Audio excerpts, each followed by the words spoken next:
Abrasi sudah sangat mengkhawatirkan di pantai utara Jawa Tengah, khususnya Kabupaten Demak. Akibat abrasi, beberapa desa dan ratusan kepala keluarga terpaksa kehilangan tempat tinggalnya. Namun, masih ada satu keluarga yang tetap bertahan di tengah laut meski dengan keadaan yang penuh dengan keterbatasan. Selamat datang di liputan khusus Beta News.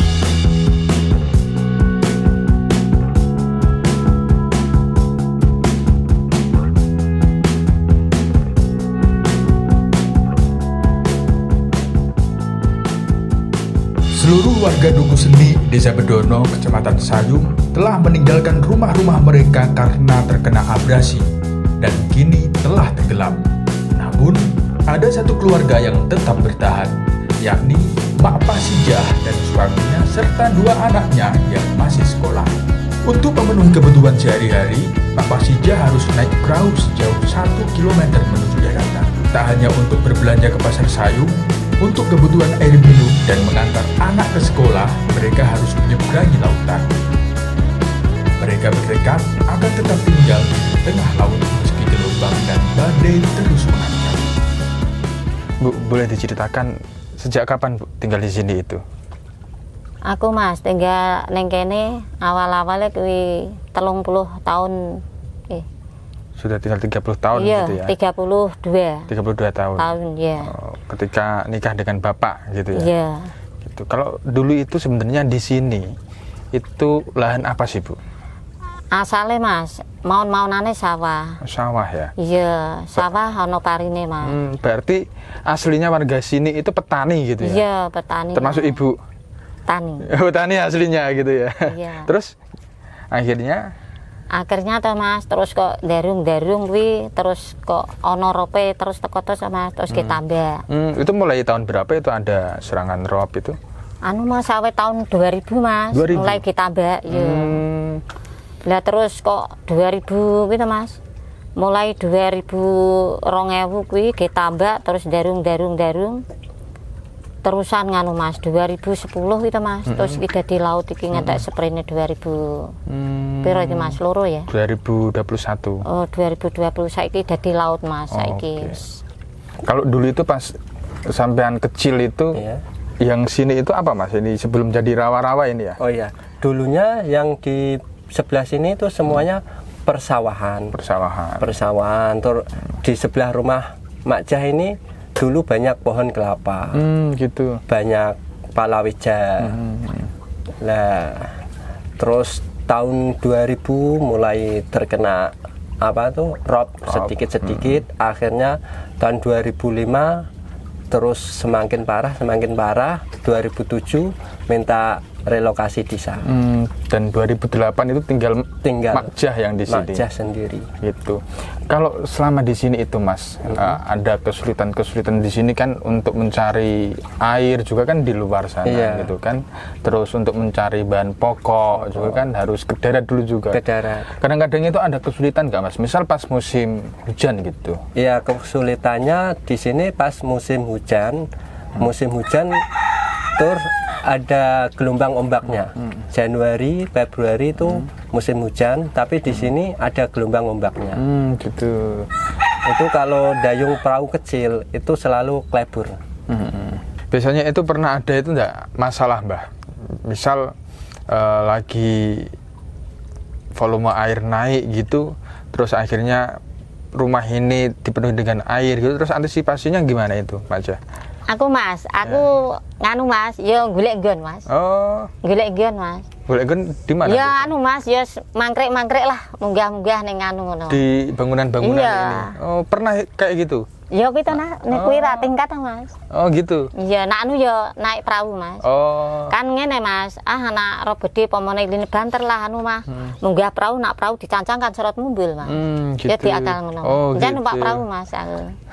Dan barang-barangnya barang-barangnya Mas ya diunggah-unggahke ngono. Oh, gitu. Dek Koderia, ini kan kamu masih sekolah ya, masih di SMA gitu. Nah, untuk perjalanannya itu gimana? Sementara ini kan laut semua gitu. Boleh diceritakan itu? Aku bangun pagi. Nanti diantar sama orang tua sampai Pandansari. Nanti cariin tappingan, terus nanti sampai jalan raya ngebis, ya nanti ke sekolahannya, nanti dijemput pakai mobil sekolah. Padan Sari itu ujung sana itu ya? Iya. Yang banyak perahu-perahunya itu ya? Iya. Biasanya kalau berangkat dari rumah itu jam berapa itu? Jam 5:30. Jam 5:30. Kalau misal arus laut sedang tinggi-tingginya gitu, pernah enggak? Terus akhirnya harus terpaksa telat gitu? Iya pernah. Itu kan udah ombak, terus ada hujan, pasti itu telat. Gitu. Dulunya itu tidak sempat untuk menikmati jalan raya. Misal sekolah itu pakai jalan kaki gitu? Masih sempat. Masih sempat. Kelas 3. Kelas 3. Pas kelas 3 itu gimana keadaannya, itu bisa digambarkan? Keadaannya masih jalan berair, tapi masih bisa dilewatin pakai kaki. Terus Mas dulu itu aktivitas sebelum adanya rob ini ya, dulu itu aktivitasnya setiap sore atau setiap hari gitu masih bisa beraktivitas di daratan apa enggak Mas? Masih. Kita bisa jalan-jalan. Kalau sore itu sudah masih bisa naik sepeda di ontel. Lalu kita bersama teman-teman itu bermain sepak bola. Terus habis itu kalau haus lalu ambil kelapa kayak gitu masih bisa. Lapangannya dekat di sini ya? Dekat. Di mana lapangannya Mas? Di sebelah sana. situ. Oh gitu. Iya. Nah ini kan yang di sini itu tinggal makjah tok gitu kan. Iya. Nah untuk aktivitas sehari-hari, untuk memasak, untuk mandi gitu, selama ini gimana Mak? Nak masak Mas? Iya. Yo nganu Mas, yo kudu kuwi mau. Lah iya ya. Harus apa? Yo pomone ora duwe to Mas, yo blonjone ning pasar. Teng pasar. Engko Ya. ra duwe banyu, kok kene ora ana banyu Mas, nyatane saiki wis rope koyo ngene iki terus ngangsune ten Pandan Sari. Gitu. Iya. Itu air yang untuk Masak. yang ngangsu itu untuk Iya. masak, untuk mandi. Iya. Gitu ya? Gawe nyuci. Nyuci juga. Iya. Ten Pandan Sari Mas. Berarti setiap hari itu ngambil air bersih, Iya. terus belanja kebutuhan pokok juga Iya. gitu ke daratan. Ke daratan.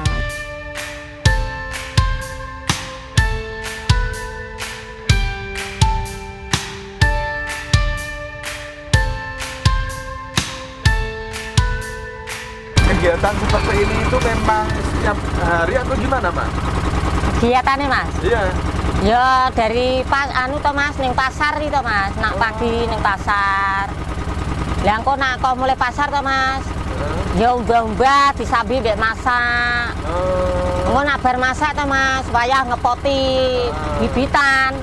Ya langsung ngepoti ngono Mas. Engko nak wayah golek bibit ya golek sik.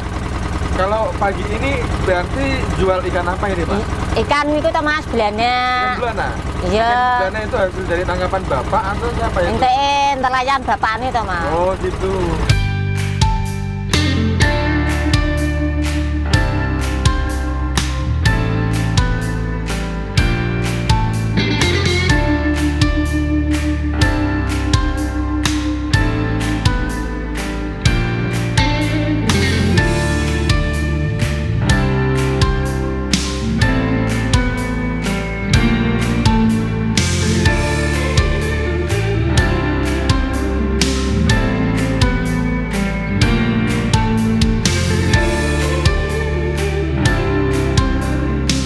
Kalau air ini itu buat apa Bu ini Bu? Air ini Mas buat masak, buat nyuci ini, Berarti memang buat setiap setiap hari itu memang ngangsu gini ya, ambil air. ngangsu air Mas. gitu. Seminggu ngangsu ping pindho Mas. Oh, kalau kayak gini itu berarti bisa bertahan berapa Iya. hari ini Bu? Mas 3 hari. 3 hari. Dan Dalam 1 bulan atau 1 minggu biasanya habis berapa Bu itu Bu? Mas, aku nak maringi sak ngeten iki to 10.000. 10.000? Iya. Ini- Berarti sebulan 40.000. 40.000 ya.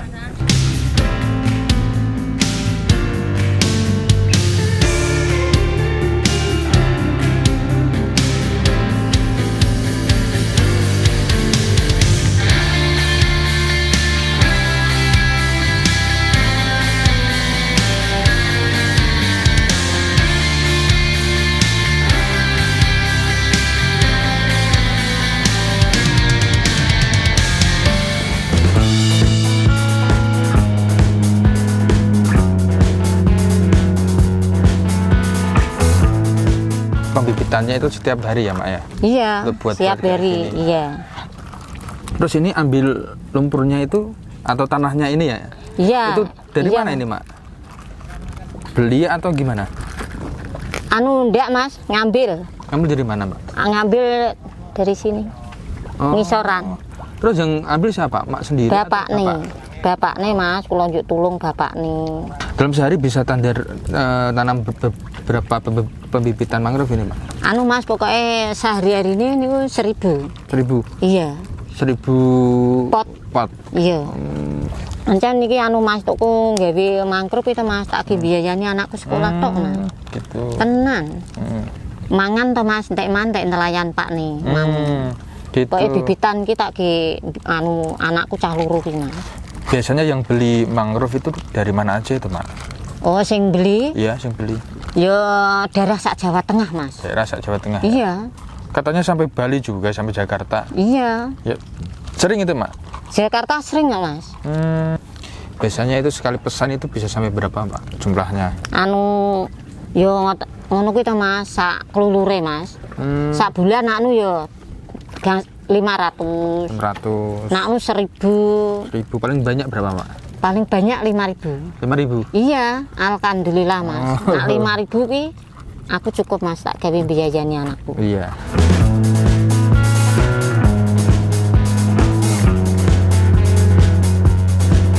Ratusan kepala keluarga di Kecamatan Sayung telah pindah dari kampung halaman mereka karena terkena abrasi. Ratusan kakak warga telah bedol desa ke tempat baru dan ratusan kakak lainnya tetap bertahan di genangan air laut menunggu relokasi. Tanah mereka yang subur dan dulu ditanami padi dan palawija kini telah tenggelam dan tak bisa lagi ditanami. Warga yang dulu bekerja menjadi nelayan pun kini tak bisa lagi melaut. Pak, mungkin bisa dijelaskan, Iya. kalau di sini sendiri itu, di Sayung terutama, ada berapa desa yang hilang atau terpaksa bedol desa gitu? Iya. Untuk di desa kami, Kelurahan Bedono ini ada 2 desa yang sudah bedol desa.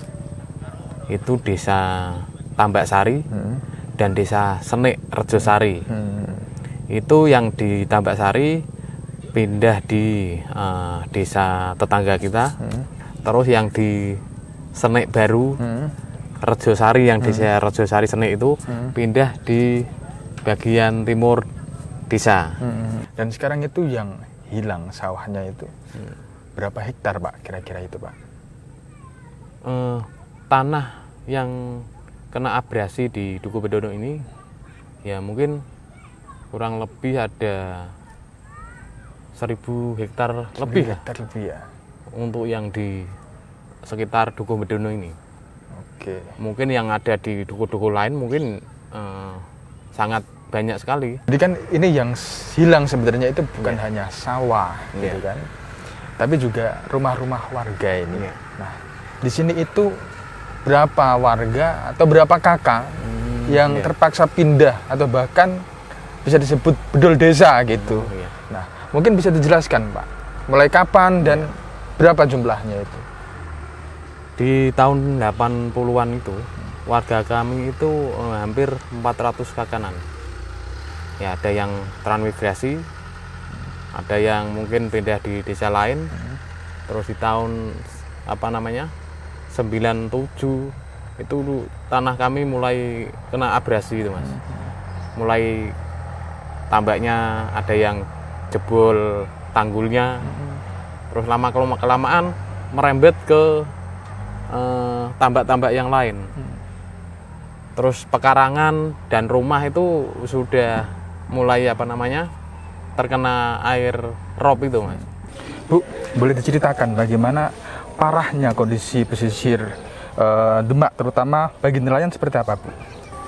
Kondisi pesisir saat ini semakin parah ya karena adanya krisis iklim ini, dan lebih parah lagi bencana iklim ini belum dianggap bencana oleh pemerintah.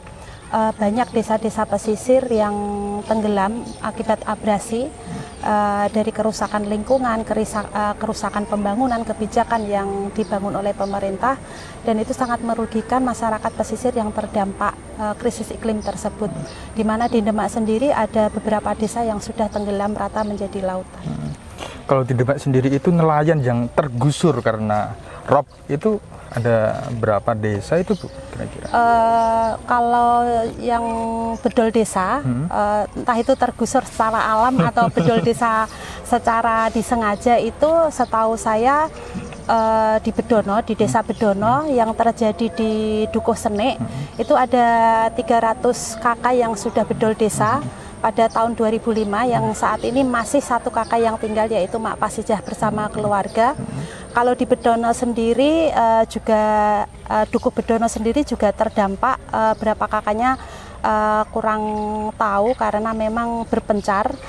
Terus terisolir lagi di Dukuh Mondoliko di desa Bedono itu ada 95 kakak yang saat ini masih bertahan, 160 kakak yang lainnya kos kontrak yang punya biaya, dan itu sangat memprihatinkan banget karena tempatnya sangat terputus dengan semua akses, terisolir seperti kampung terpencil sendiri karena memang aksesnya benar-benar tidak ada. Ini kan sebagian ada yang bertahan di sini ya Pak. Iya. Ini ada beberapa rumah yang masih bertahan di sini. Iya. Itu kalau misal kondisi ketika rob gitu. Nah, warga terus gimana Pak? Kalau Bapak sendiri itu pernah enggak terkena rob rumahnya gitu misal? Iya. Mungkin warga kami ini mau mengeluh pada siapa gitu Mas ya. Karena tiap hari ini rumah-rumah warga ini tergenang terus Mas. Sampai jalan itu sampai di atas lutut ini tergenang air. Selama ini kami mengantisipasi ya mungkin hanya pasrah. Pas waktu pasang mungkin kita evakuasi barang-barang kita yang masih di lantai itu biar tidak tergenang air, khususnya barang-barang elektronik kita naikkan yang lebih tinggi. Kalau mungkin motor yang sudah ada di dalam rumah, ya kita terpaksa tidak bisa evakuasi.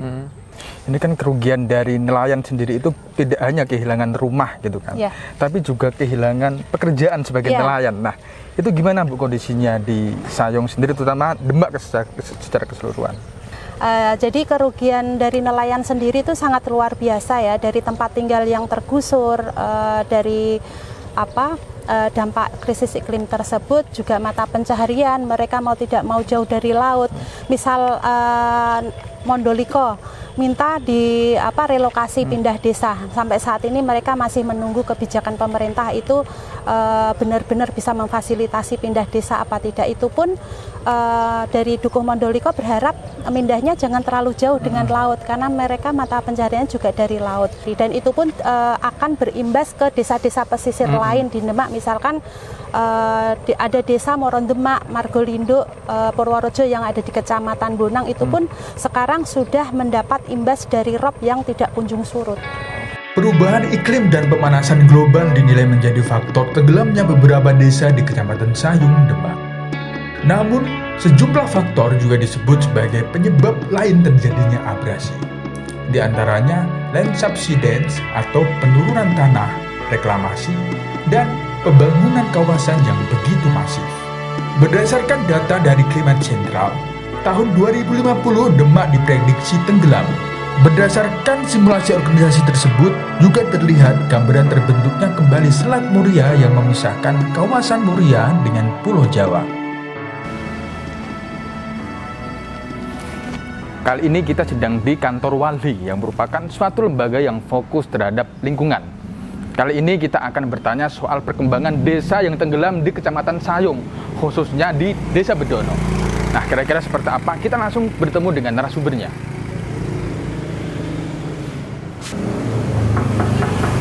Oh, halo. Ya, oke. Ya, silakan duduk. Oke. Gimana, Bung? Ini kita akan ngobrol-ngobrol soal abrasi dan rob. Ini kan Wali sangat banyak tempat-tempat yang dituju atau diadvokasi gitu kan, termasuk beberapa daerah di seluruh Jawa Tengah. Nah, pertanyaannya adalah kenapa sih tertarik terhadap isu lingkungan yang ada di pesisir Demak, khususnya Kecamatan Sayung itu, Bung? Kira-kira bisa dijelaskan nggak soal itu? Ya, sebenarnya persoalan di pesisir Sayung ini sudah lama gitu ya. Dan Walhi ketika dulu di awal-awal 2000 juga sudah mengikuti persoalan yang ada di di Sayung Demak ini terkait dengan abrasi gitu. Nah, memang persoalan-persoalan ini semakin ke sini ada hal yang lebih menarik adalah bagaimana konteks persoalan Sayung ini juga menjadi akibat dari climate change atau perubahan iklim gitu. Yang dimana memang salah satu dampak dari perubahan iklim ini sendiri adalah meningkatnya tinggi air laut gitu. Oke Bu, gimana kabarnya Bu? Alhamdulillah baik Mas. Oke, ini tadi kita ingin tanya-tanya soal perkembangan di Kecamatan Sayung, khususnya di pesisir Demak itu yang katanya semakin parah Bu. Iya, memang sebenarnya sebelum ini saja kan sudah parah ya, karena kan perubahan arus itu waktu itu tahun berapa sih? Sebenarnya awalnya tuh mungkin sejak pembangunan pelabuhan itu loh, pelabuhan di Semarang. Di Tanjung Mas itu ya? Ya, Tanjung Mas itu kan memang sudah ada perubahan arus ya. Jadi perubahan arus itu kan menyebabkan yang seharusnya mungkin dia masuk ke sebelum pelabuhan kan berubah arusnya. Nah, berubah arus itu menyebabkan terjadinya abrasi. Yang abrasinya harusnya mungkin waktu itu di Semarang, tapi karena ada pembangunan akhirnya berpindah ke arah Demak dan sebagainya. Gitu ya. Beberapa laporan yang dulu pernah saya baca, ada beberapa dampak memang dampak ekologis ya, bencana ekologis yang dimana itu disebabkan oleh perilaku manusia ya, tangan manusia sendiri. Salah satunya adalah peluasan kawasan Tanjung Mas, terus reklamasi Pantai Marina. Itu sebenarnya yang menjadi salah satu faktor ya yang mempengaruhi gitu bagaimana beberapa wilayah di Sayung Demak Betono itu terkena abrasi yang sangat masif. Tidak ada satu sebab ya, karena sebab itu bisa jadi multi begitu loh, karena ada berbagai sebab. Jadi abrasi itu hanya salah satu sebab jadi terjadinya hilangnya daerah-daerah yang ada di pesisir. Bisa selain itu kan juga pembangunan di atas ya, pembangunan di atas daratan itu yang juga kemudian menyebabkan terjadinya hilangnya wilayah-wilayah di pesisir itu. Jadi pembangunan yang cukup masif di pesisir juga menyebabkan, karena tadi ada pelabuhan, kemudian ada reklamasi dan yang lainnya yang menyebabkan juga terjadinya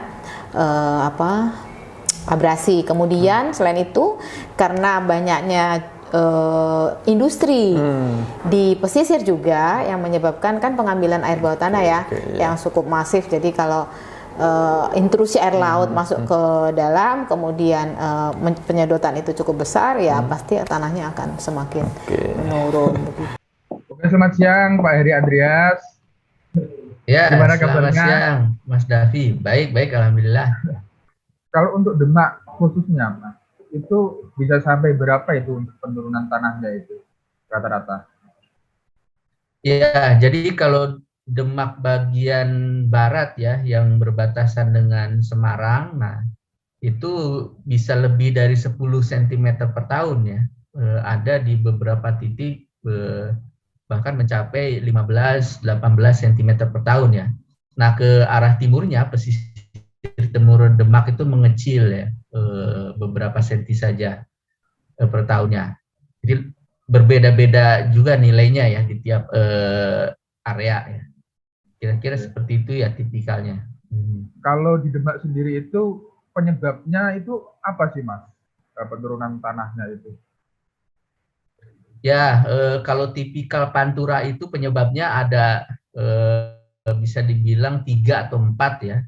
Yang pertama itu ya secara alamiah memang di tanah lunak itu tanahnya turun ya. Biasa kita sebut itu namanya kompaksi alamiah. Nah, kemudian efek dari pembebanan dari infrastruktur dan urugan tanah. Nah, itu juga membebani si tanah lunak tersebut sehingga menyebabkan tanahnya lebih turun. Nah, kemudian eksploitasi dari air tanah menyebabkan kompaksi di sumber air tanahnya atau di aquifer, itu menyebabkan turun di atasnya ya, di permukaannya tanahnya. Dan yang terakhir itu efek tektonik lah. Jadi ya 3 atau 4 faktor itu yang menyebabkan penurunan tipikal di Pantura ya, termasuk di Demak. Nah, sebenarnya ada data juga saya terkait dengan dari ini Climate Central ya, bagaimana wilayah memprediksi di 2050 itu wilayah Pantura itu yang hilang. Gitu. Termasuk Demak khususnya. Ya, termasuk Demak, Semarang, Pekalongan gitu. Oke, jadi ini adalah land projected to below annual level in 2050, atau bisa kita artikan adalah ini prediksi dari Climate Central. Ini salah satu organisasi gitu ya yang dia memprediksi 2050 kalau suhu bumi itu semakin naik dan semakin naik, ada beberapa wilayah yang tenggelam. Nah, salah satunya memang adalah di pesisir Demak. Nah, ini kan ini Demak ya. Nah, ini ada yang merah ini berarti. Nah, yang merah ini yang akan tenggelam sebenarnya. Ini Semarang juga akan tenggelam, Kaliwungu dan lain-lain. Nah, kalau terkait dengan pertanyaan tadi, apakah itu juga ada korelasi gitu terkait dengan Selat Muria? Nah, ketika aku coba baca dan coba lihat di Muria ini memang ada potongan di sini kan gitu. Nah, tapi bagaimana konteks korelasi perubahan iklim ini dengan Selat Muria tadi? Karena dalam tipologi wilayah di Sayung sendiri itu cekungan. Dataran rendah sebenarnya. Dataran cekungan, jadi dia di bawah gitu. Kalau kayak Mangkok itu dia di ininya, jadi dia akan lebih gampang untuk untuk hilang gitu ya. Seperti halnya ketika banjir banjir yang berada di Semarang gitu, Genuk, Sayung itu pasti akan tenggelam. Kalau misal kejadian masih di Kabupaten Demak khususnya di daerah pesisir itu masih sama seperti ini dan belum ada penanganan gitu kan. Untuk kedepannya mungkin 20 atau 30 tahun lagi itu yang akan terjadi di pesisir Kabupaten Demak itu kira-kira seperti apa, Mas? Gitu. Kalau luasannya bisa sampai belasan ribu hektar yang akan hilang ya. Atau paling gampangnya itu ya nanti jalan Pantura itu udah jadi rob ya. Nah, sebenarnya sekarang juga kalau di daerah Sayung ya, kemudian sedikit ke arah Morosari, nah itu si banjirop itu sudah sampai ke jalan Pantura. Jadi minggu lalu saya ke sana, ini ternyata di luar perkiraan bahwa ini sebenarnya lebih masif dari yang kita kira ya. Nah, memang ke depannya ini kalau tidak ditangani secara serius itu akan mengkhawatirkan lah ya. Akibat terjadinya abrasi di wilayah Sayung, Kabupaten Demak, dampak yang diterima begitu besar.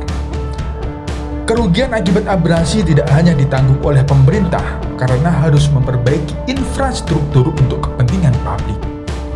Namun, kerugian harus ditanggung oleh warga terdampak abrasi karena mereka harus meninggikan lantai rumah dan bahkan ada banyak warga yang harus kehilangan tempat tinggal dan pekerjaan. Jika dihitung, kerugian akibat abrasi di Demak mencapai angka fantastis, yakni hingga puluhan triliun rupiah. Oke, Mas, kalau boleh dihitung itu selama ini tingkat kerugian yang ada di pesisir Demak itu bisa sampai berapa miliar atau berapa puluh juta itu, Mas, atau ratusan gitu? Ya, memang menghitung potensi kerugian ya, itu kan nanti ada direct cost, ada indirect cost ya, ada cost benefit analisis, macam-macam ya.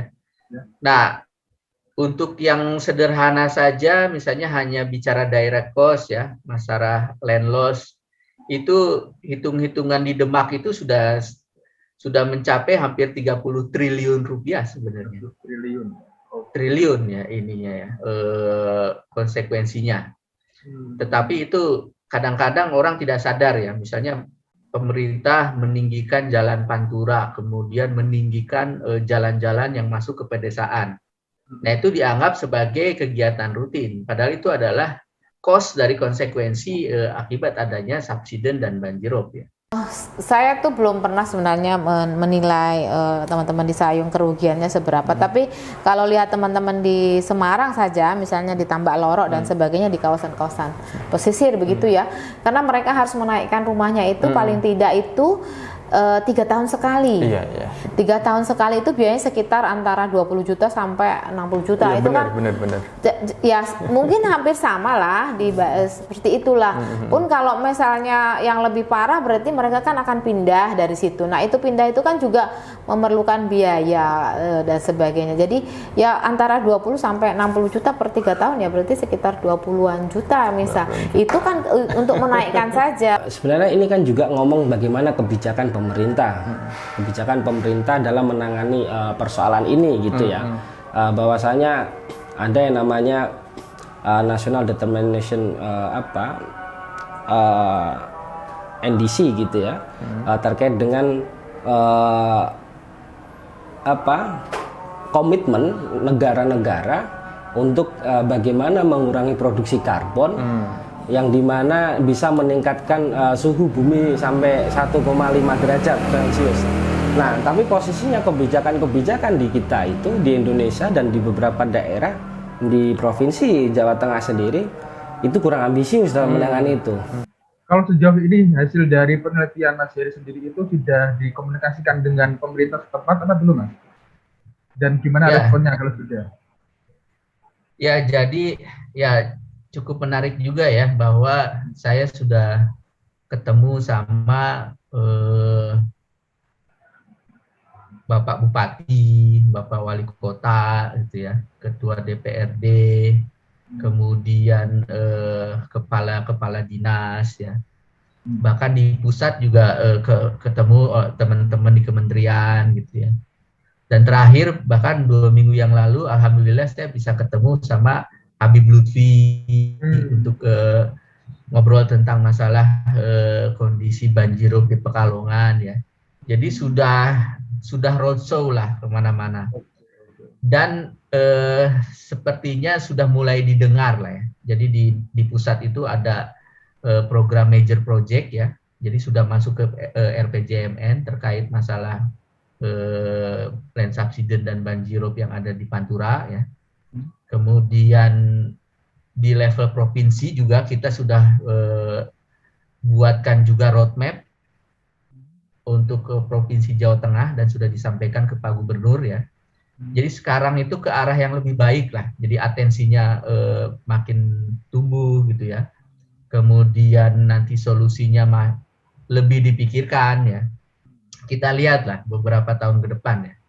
Tetapi saya lihat ke arah lebih baik lah penanganannya ya dibandingkan dulu.